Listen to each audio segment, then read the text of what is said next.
நீங்கள் பார்த்துக் கொண்டிருப்பது உங்கள் விஜய். நான் விளையாட்டுக்கு சொல்ல சந்தியா, எனக்கு அந்த தகுதி இல்லை. அதனால நீங்க தயவு செஞ்சு என் விஷயத்துல பெருசா கனவுலாம் காணாதீங்க. என்னையும் கனவு காண சொல்லாதீங்க. என்னங்க, முதல் வாட்டி நான் சமைச்சப்போ என்னோட தகுதி என்னன்னு நான் யோசிச்சேனா, உங்க அம்மா எனக்கு 15 நாள் பரீட்சை வச்சப்போ என்னோட தகுதி என்னன்னு நான் யோசிச்சேனா, அப்போ எனக்கும் எந்த தகுதியும் இல்லைங்க. அப்போ மனசுல ஒரு நம்பிக்கை இருந்தது. நீங்க பக்கபலமா இருக்கீங்கன்ற தைரியம். ஏனுங்க, நீங்க எனக்கு துணையா இருந்தீங்கன்னா எவ்வளவு பெரிய பிரச்சனைகளையும் நான் சமாளிப்பேங்க. எனக்கு இருக்கிற நம்பிக்கை எங்க உங்களுக்கு என் மேல இல்ல? நம்ம 2 பேரும் சேர்ந்திருந்தா நம்மளால எதை வேணாலும் சாதிக்க முடியுங்கிற நம்பிக்கை எங்க உங்களுக்கு இல்ல? இங்க பாருங்க, இந்த கனவு கண்டிப்பா முழுமையடையும். ஆனா அதுக்கு நீங்க கொஞ்சம் தைரியமா இருக்கணும், அவ்வளவுதான். சந்தியா, நீங்க கண்ணை திறந்து வச்சுக்கிட்டே கனவு காண முடியும்னு சொன்னீங்கல்ல, அந்த நேரத்தில் உண்மையை மறக்க கூடாது. என் வாழ்க்கையோட உண்மை என்னன்னு இன்னைக்கு தான் நான் ரொம்ப தெளிவா புரிஞ்சுக்கிட்டேன் சந்தியா. நீங்க என்ன மன்னிக்கணும். என்ன தப்பா எடுத்துக்காதீங்க. என்னால இதெல்லாம் செய்ய முடியும்னு தோணல.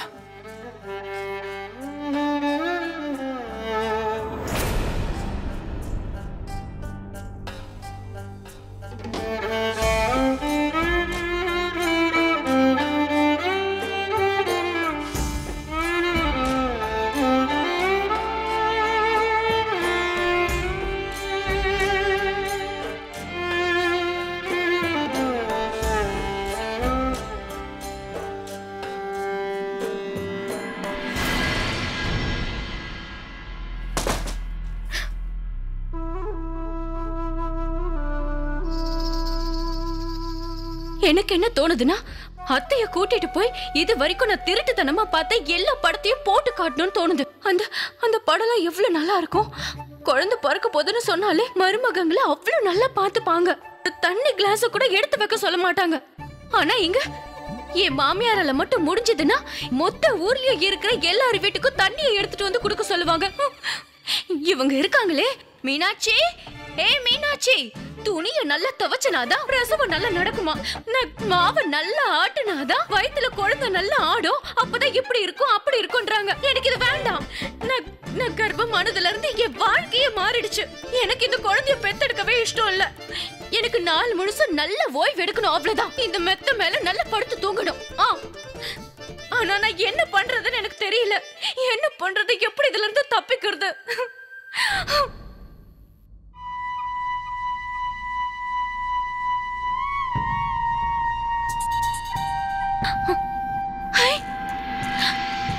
ரொம்ப நல்ல யோசனை வந்திருக்க அக்கா.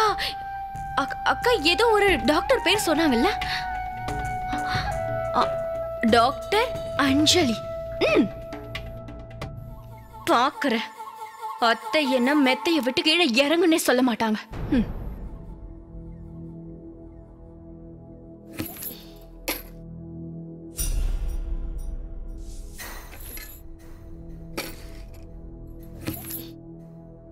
கொடுங்க சந்தியா, நான் திறந்து கொடுக்குறேன். வேண்டாம், நானே திறந்துக்கிறேன். எப்படி திறக்கணும்னு எனக்கும் தெரியும்.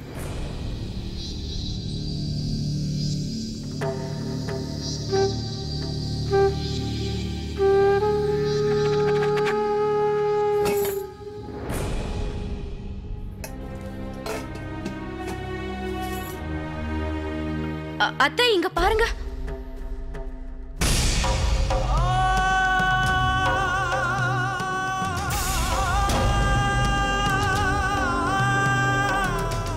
இவங்க 2 பேருக்கு நடுவுல மறுபடியும் என்ன சண்டை நடக்குது?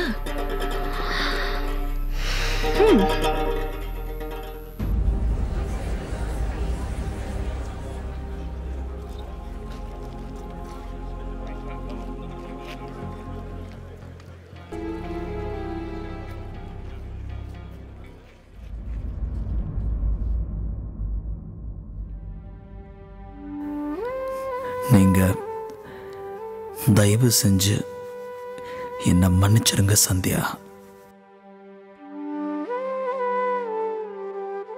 இந்த போட்டியில் கலந்துக்கிற விஷயத்தை பத்தி என்கிட்ட இனிமே பேச வேண்டாம்.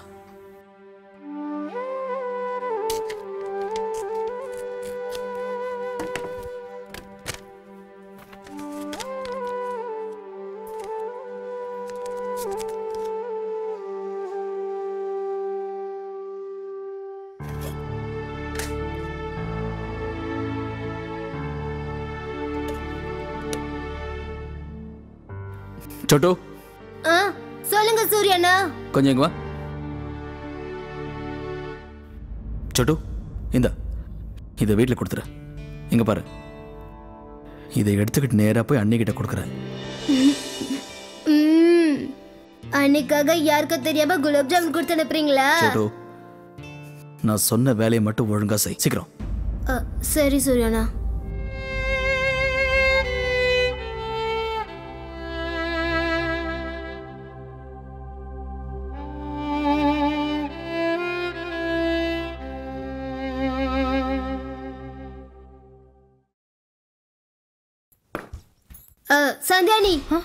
சந்தியானி சூர்யானா இதை உங்ககிட்ட கொடுக்க சொன்னாரு.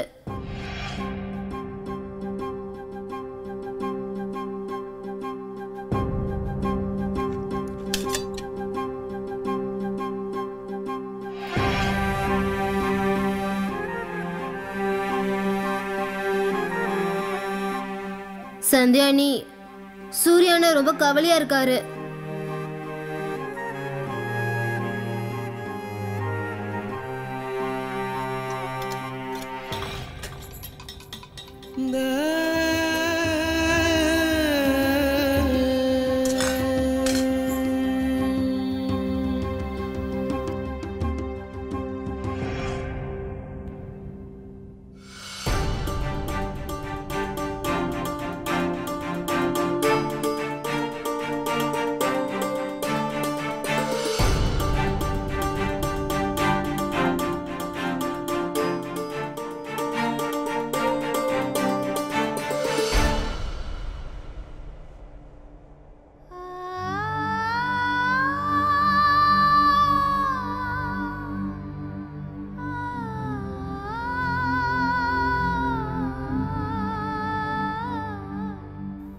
என்னோட பதில படிச்சதுக்கு அப்புறம் இவர் கண்டிப்பா போட்டியில கலந்துக்குவாரு.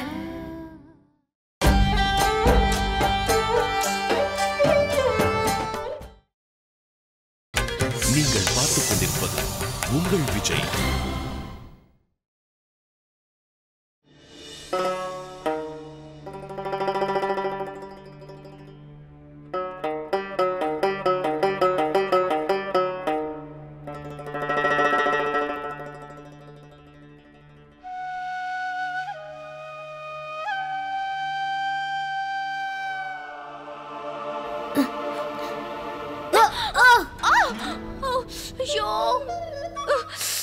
டேய் சோட்டு, கண்ணு முன்னாடி இருக்கா இல்ல தலைக்கு பின்னாடி இருக்கா?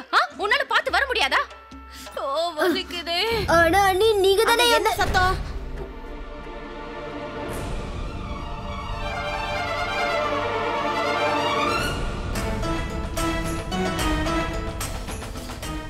என்ன நடக்குது இந்த வீட்ல?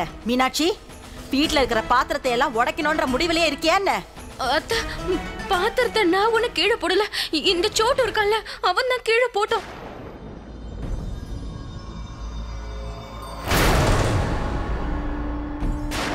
என்ன சோட்டு, கடையில வேலை செய்யாம காலி டப்பாவை கையில எடுத்துக்கிட்டு எதுக்காக சுத்திட்டு இருக்க? அட அம்மா, அது ஒண்ணும் காலி டப்பா இல்ல, நம்ம சூர்யானா தான்.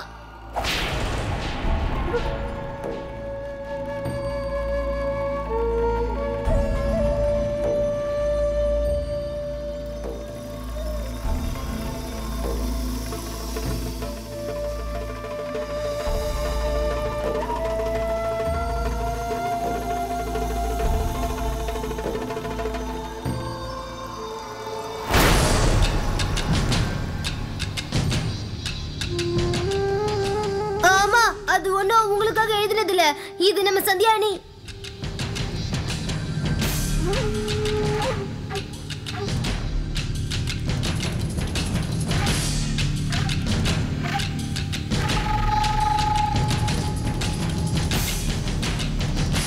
பின்னாடி இருக்கிறது சூர்யா மாமாவோட கையெழுத்து மாதிரி இருக்கு. என்ன எழுதியிருக்காரு?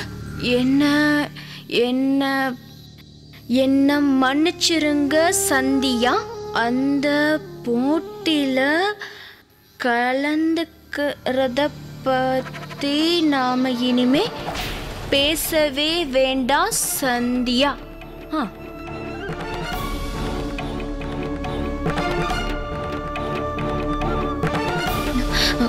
அத்தை,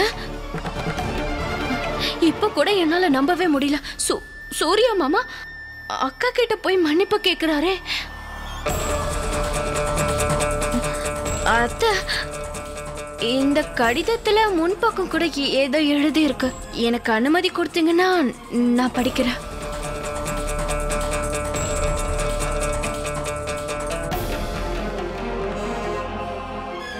இந்தா. இது மாமாவோட கையெழுத்து இல்ல. என்ன எழுதிருக்குன்னா, இங்க பாருங்க சூர்யா, நானும் உங்ககிட்ட வேண்டி கேட்டுக்கிறேன், தயவு செஞ்சு வேண்டான்னு சொல்லாதீங்க. இந்த வாய்ப்பை நழுவ விட்டுறாதீங்க. இந்த போட்டியில நீங்க நிச்சயம் கலந்துக்கணும். உங்களுக்காக வேண்டான்னா கூட எனக்காக கலந்துக்கோங்க. கல்யாணத்துக்கு அப்புறம் முதல் முறையா நான் உங்ககிட்ட ஒன்று கேட்குறேன். அதனால நீங்க இதை எனக்கு கொடுப்பீங்கன்னு நான் நினைக்கிறேன் சூர்யா. படிச்சுட்டேன். ஓ, இப்ப எனக்கு புரியுது. மாமா வேண்டாம் வேண்டாம் வேண்டான்னு சொல்றாங்க, ஆனா அக்கா இந்த போட்டியில கலந்துக்கோங்கன்னு வற்புறுத்துறாங்க. ஆனா பெரியவரால எவ்வளவு நாள் முடியாதுன்னு சொல்ல முடியும்? ஒத்துக்கிட்டு தானே ஆகணும். என்னத்த, உங்களுக்கு அக்காவை பத்தி தெரியும்ல, அவங்களுக்கு கோவம் ரொம்ப அதிகம். அவங்க அந்த டப்பாவை எப்படி திறந்தாங்கன்னு பாத்தீங்கல்ல?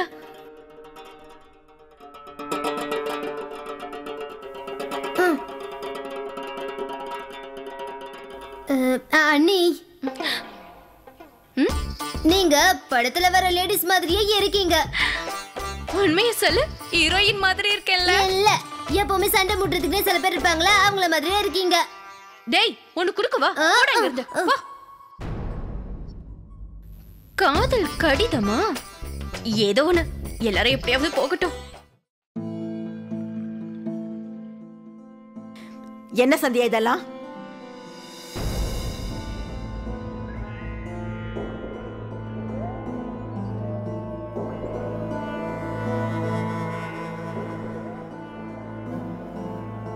அது வந்து என்ன சந்தியா இது?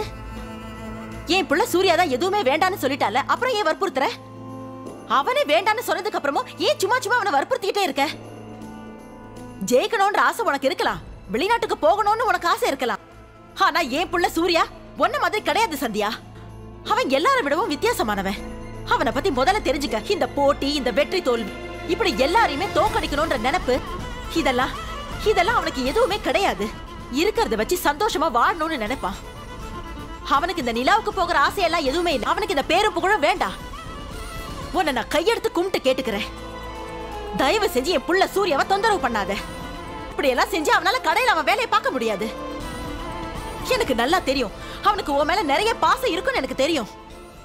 அவன் உன் மேல வச்சிருக்கிற பாசத்தை இப்படி எல்லாம் பயன்படுத்துறியா? என் புள்ளைய வச்சுக்கிட்டு நீ இப்படி விளையாடிட்டு இருக்கல. அந்த போட்டியில கலந்துக்க மாட்டேன், வெளிநாட்டுக்கெல்லாம் வர மாட்டேன்னு சொல்லிட்டால, அப்படின்னா விட்டுடு. இங்க பாருமா, தயவு செஞ்சு எங்களை எல்லாம் இந்த பிள்ளையார் தெருவிலேயே நிம்மதியா இருக்க விடு.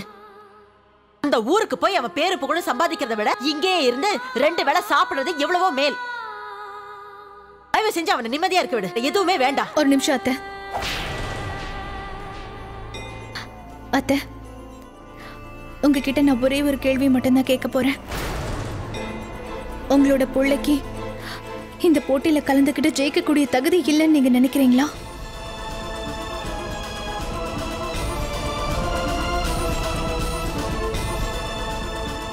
அத்தை, உங்க மௌனத்துல இருந்து எனக்கு பதில் கிடைச்சிடுச்சு. உங்க புள்ள சூர்யா மேல உங்களுக்கு முழு நம்பிக்கை இருக்கு அத்தை. அப்படி இருக்கும்போது ஏன் இந்த போட்டியில கலந்துக்க வேணாம்னு நினைக்கிறீங்க? அத்தை, ஒரு பிள்ளைக்கு மிகப்பெரிய பலமா பக்க பலமா இருக்க வேண்டியது அவரோட தாய் மட்டும்தான்.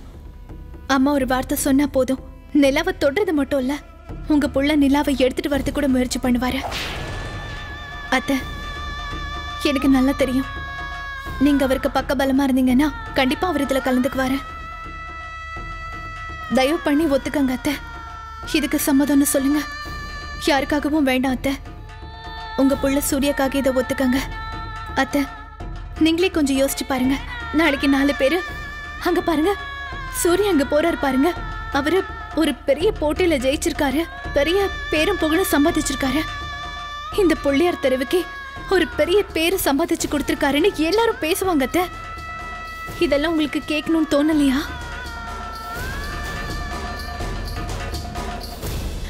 இல்ல, இது கண்டிப்பா நடக்க போறது இல்ல சந்தியா. இது நடக்காது. வேண்டாம், இத பத்தி நீ பேசாத.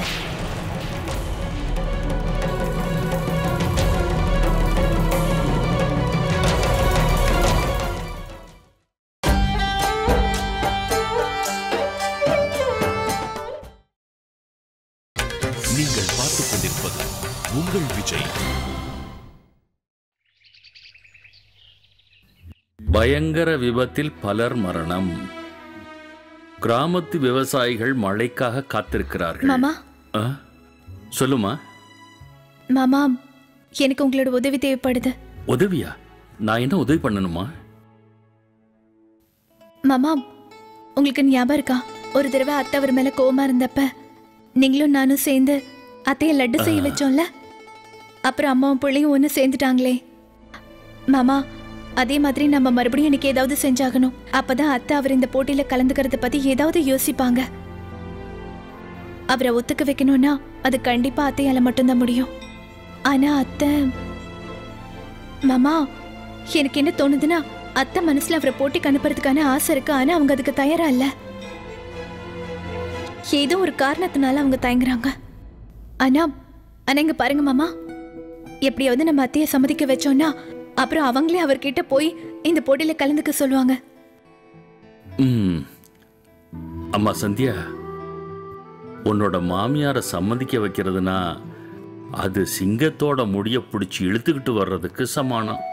ஆனா பரவாயில்லம்மா, என் புள்ள சூர்யாவுக்காக இதை செய்யறேன், என் மருமக சந்தியாவோட சந்தோஷத்துக்காக செய்யறேன். நீ என்ன சொல்றியோ அதுபடி செய்யறேம்மா. இந்த விஷயத்துல நான் உன் பக்கம்தான் சந்தியா. ரொம்ப தேங்க்ஸ் மாமா. சந்தியா, நாம சிங்கத்தோட வாயில கையை விடுறதுக்கு ஏற்பாடு பண்ணிட்டோம். ஆனா முதல்ல என்ன பண்ணணும்னு கொஞ்சம் சொல்லு. மாமா, இது வரைக்கும் நானும் அதை பத்தி எதுவும் யோசிக்கல. சந்தியா, கொஞ்சம் சீக்கிரமா ஜூஸ் போட்டு கொண்டு வா. மாமா, நான் ஏதாவது யோசிச்சுட்டு அப்புறம் உங்ககிட்ட சொல்றேன். சரிம்மா. சரோஜாங்கிற பேர்ல இருக்கிற இந்த சிங்கத்தை எப்படி அடக்க போறேன்னு தெரியல. சரோஜாவுக்கு எதுவும் தெரிஞ்சது அப்புறம் அவ்வளவுதான். இங்க பாருங்கம்மா சரோஜா, ஒரு முக்கியமான விஷயத்தை பத்தி பேசணும்னு தான் இங்க வந்திருக்கேன். உங்க மருமக மீனாட்சி இருக்கால்ல, அவ தங்கச்சி சுதாவை தான் என் பிள்ளைக்காக பார்த்துருக்காங்க. இங்க பாருங்கம்மா, வீட்டுக்கு நம்ம ஒரு ஊசி வாங்கிட்டு வந்தாலும் சரி, நல்லா இருக்கா இல்லையான்னு கேட்டு தானே வாங்கிட்டு வருவோம். இப்போ என்னடானா வீட்டு மருமகளை பத்தி நாங்க யோசிக்கிறோம். அதனால அந்த பொண்ணை பத்தி 4 பேர்கிட்ட நாங்க விசாரிக்கணும்ல. இது விஷயமா தான் நான் இங்க வந்திருக்கேன். நீங்க சொல்லுங்கம்மா, உங்க மருமக மீனாட்சி எப்படி வீட்டு வேலையெல்லாம் செய்வாள்ல? அவ குணம்லாம் எப்படிம்மா? அக்கா தங்கச்சிங்கன்னு வந்தா தங்கச்சி எப்பவுமே அக்கா கிட்ட தானே வேலையை கத்துப்பா. அந்த கடவுள் அக்கா தங்கச்சி 2 பேரையுமே ஒரே மாதிரி தானே உருவாக்குவாரு. உங்களுக்கு எதிராக போலீஸ்ல போய் கம்ப்ளைண்ட் கொடுத்தது மீனாட்சி தான் அத்தை. நான் சுதா கிட்ட போய் இதெல்லாம் கேட்டப்ப அவ உண்மையை ஒத்துக்கிட்டா. மீனாட்சி அவளோட தங்கச்சி சுதாவை உங்களுக்கு எதிராக போலீஸ்ல கம்ப்ளைண்ட் பண்ண சொல்லி மீனாட்சி சொல்லியிருக்கா.